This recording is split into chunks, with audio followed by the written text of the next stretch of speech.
Hi hello friends, అందరు ఎలా ఉన్నారు? బాగున్నారా? ఇలా చూసేయండి, మీ అందరి కోసం అయితే నేనైతే ఈరోజైతే అరిసెలు అలాగే ఎలా చేయాలి అసలు మెత్తగా అమ్మమ్మ కాలం నాటి వాళ్ళు అయితే చేస్తారు కదండి. అమ్మమ్మలు వాళ్ళందరూ చాలా మెత్తగా వస్తాయి కదా వాళ్ళు చేసినవి అయితే. సేమ్ అదే విధంగా చాలా మెత్తగా అసలు చూడండి ఒకసారి నేనైతే చూపిస్తున్నాను కదా, ఎంత సాఫ్ట్గా అంటే అంత సాఫ్ట్గా ఉన్నాయి. చాలా అంటే చాలా బాగున్నాయి ఫ్రెండ్స్. ఇలా ఎలా చేసుకోవాలనేది అయితే నేను క్వాంటిటీతో సహా చెప్తాను, ఒకసారి అయితే చూసేయండి. ఫస్ట్గా నేనైతే బియ్యం తీసుకున్నాను, అవి కూడా రేషన్ బియ్యం తీసుకొని 4 కేజీలు అయితే తీసుకున్నానండి. అవి నేను ఒక రోజంతా నానబెట్టాను. మార్నింగ్ నానబెట్టుకున్నాను. తర్వాత తెల్లవారి మార్నింగ్ బియ్యం అయితే పట్టించాను. ఈ నీళ్ళన్నీ మంచిగా శుభ్రంగా కడిగి ఒక రోజంతా నానబెట్టుకొని తర్వాత వడగట్టుకొని అయితే పిండికి అయితే పట్టించుకోవాలి మిల్లు కాడ. ఇలా చూసేయండి. ఇక బియ్యం వడగట్టుకొని పట్టించుకున్న తర్వాత ఇక బెల్లం అయితే తీసుకోవాలి. ఇప్పుడు కేజీకి 1/2 కేజీ బెల్లం తీసుకోవచ్చండి. ఇంకా స్వీట్ ఎక్కువగా తినే వాళ్ళు ఉంటే 3/4 కేజీ వరకు అయినా తీసుకోవచ్చు. నేనైతే ఇప్పుడు 4 కేజీలకి 2 కేజీలన్నర బెల్లం అయితే తీసుకున్నాను, లేదా 2 కేజీలైనా సరిపోతుందండి.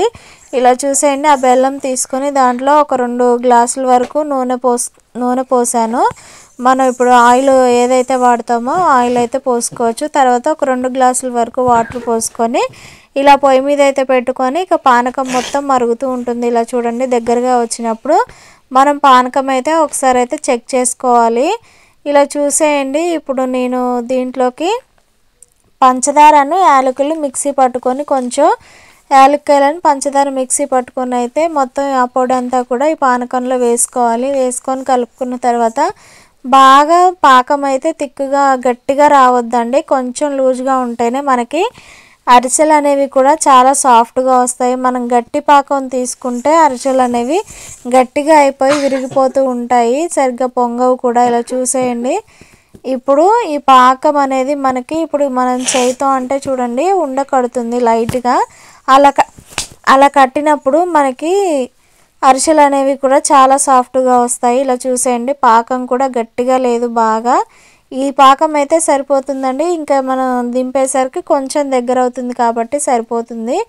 ఇక పిండి అయితే పట్టించామండి. ఇలా చూడండి, మెత్తగా పట్టించుకోవాలి పిండి కూడా. మిల్లు దగ్గర మనం ఇంట్లో కూడా పట్టుకోవచ్చు, కాకపోతే ఇంట్లో అయితే ప్రాసెస్ ఎక్కువగా ఉంటుంది, అంత మెత్తగా రాదు కాబట్టి మిల్లు దగ్గర అయితే చాలా మెత్తగా పడతారు కాబట్టి. ఇలా చూసేయండి, ఆ పిండి అనేది పట్టించినప్పుడు కూడా ఆరిపోకుండా మనం చేయితో క్యాన్లోనే ఇలా గట్టిగా అద్దుకొని పెట్టుకుంటే మనకి పిండి అనేది కూడా ఆరిపోయినట్టు అవ్వదండి.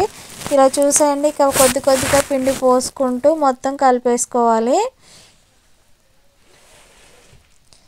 నేను పాకంలోనే నెయ్యి వేసుకున్నానండి. మనం పాకం పట్టేటప్పుడే నెయ్యి వేసుకుంటే టేస్ట్ అనేది కూడా చాలా బాగుంటుంది. తర్వాత ఇప్పుడు మనం ఇలా కలిపేసుకునేటప్పుడు నువ్వులు వేసుకొని చేసుకునే వాళ్ళైతే ఇప్పుడైనా వేసుకోవచ్చండి, లేకపోతే పైన మనం అద్దుకుంటూ చేస్తాం కదా అలా అయినా చేసుకోవచ్చు. ఇప్పుడైతే నేను పిండి అంతా కూడా ఇప్పుడు కొంచెం మొత్తం ఉండలుగా కనిపిస్తుంది కదా, ఆ ఉండలుగా కూడా ఏమీ లేకోకుండా మొత్తం కలిపేసుకోవాలండి. మనం 2 చేతులతో కూడా మొత్తం కలిపేసుకోవాలి. ఒకసారి ఇలా చూసేయండి. మనకి పిండి అనేది కూడా బాగా గట్టిగా ఉండకోకుండా ఇలా కొంచెం జారుగానే ఉండాలి. ఇదే జారు అనేది మనం అరిసెలు చేసేటప్పుడు వరకు కూడా అంతే ఉంటుంది, కొంచెం గట్టిగా అవుతుందండి అంతే. ఇప్పుడు పైన మనకి పిండి అనేది కూడా ఏమీ ఆరిపోకుండా ఆయిల్ అయితే ఆయిల్, నెయ్యి అయితే నెయ్యి ఏదైనా వేసుకోవచ్చు. మొత్తం ఒకసారి ఇలా పైన మొత్తం స్ప్రెడ్ చేసుకోండి, ఆయిల్తోనైనా నెయ్యితోనైనా. ఇలా చూసేయండి. ఇప్పుడైతే మనం పొయ్యి మీద నూనె అయితే పెట్టుకొని వేడి చేసుకోవాలి. ఆలోపు ఇలా పిండి చూడండి, పిండి కూడా చాలా సాఫ్ట్గా ఉంది, మనకి పాకం కూడా గట్టిగా అవ్వలేదు. అలాగే ఇప్పుడు మన బియ్యం కూడా సరిపోను ఉన్నాయి కాబట్టి బియ్య పిండి మనకి ఈ పిండి కూడా మెత్తగా ఉంది, లూజ్గా చాలా సరిపోనుందండి. అలాగే ఇప్పుడు నేను నువ్వులు అయితే తీసుకున్నాను. ఆ నువ్వుల్లో ఇప్పుడు ఆ గిన్నె నువ్వులకి మన టీ గ్లాస్ ఉంటుంది కదండి, ఆ చిన్న టీ గ్లాస్లో సగం వాటర్ తీసుకొని ఆ వాటర్ కలపండి నువ్వులలో పోసి. ఎందుకంటే వాటర్ తడి చేయడం వల్ల నువ్వులలో కొంచెం మనం పిండి అయితే మనకి పిండికి నువ్వులు అనేవి కూడా మంచిగా పడతాయి. ఇప్పుడు ఒక్కొక్కటిగా నేను చేసుకుంటూ ఆ నువ్వులు అద్దుకుంటూ ఇలా అరిసెలు అయితే చేసుకుంటున్నాను. నువ్వులు ఇష్టం లేని వాళ్ళైతే స్కిప్ చేసుకోవచ్చు. నువ్వులతో అయితే టేస్ట్ అయితే బాగుంటుంది. ఇలా చూడండి ఒక్కొక్కటిగా ఎంత బాగా పొంగుతుందో. ఇప్పుడు మనం వేసిన తర్వాత ఒక్క 2 నిమిషాల తర్వాత ఇలా పూరీలు చేసుకున్నట్టుగా ఇలా అద్దుకుంటే చక్కగా పొంగుతూ వస్తున్నాయండి అరిసెలు అయితే. ఇక ఆ తర్వాత ఒక ప్లేట్లో వేసుకొని ఒత్తుకొని మనం ఇప్పుడైతే ఆయిల్ అంతా స్ప్రెడ్ చేసుకోవాలి కాబట్టి మొత్తం కూడా ఆయిల్ అంతా ఇలా ఒత్తాలి కాబట్టి కొంచెం ఒత్తిన తర్వాత ఇక క్యాన్లో అయితే వేసేస్తున్నాను. చూడండి అరిసెలు కూడా చాలా అంటే చాలా సాఫ్ట్గా వచ్చాయండి, చాలా బాగున్నాయి. ఇక లాస్ట్ వరకు కూడా ఇవి అయిపోయేంత వరకు కూడా మెత్తగానే ఉన్నాయండి. మీకు వీడియోలో ఎలా చూపించానో అలాగే ఉన్నాయి. సేమ్ నేను చెప్పిన క్వాంటిటీతో అయితే చేసుకోండి.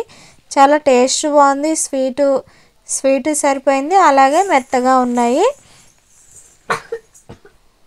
మన రెసిపీ మాత్రం ఒకసారి చూసి కంపల్సరీ ట్రై చేయండి. అలాగే మీకు కూడా ఎలా వచ్చాయో కూడా కామెంట్ చేయండి మాకైతే.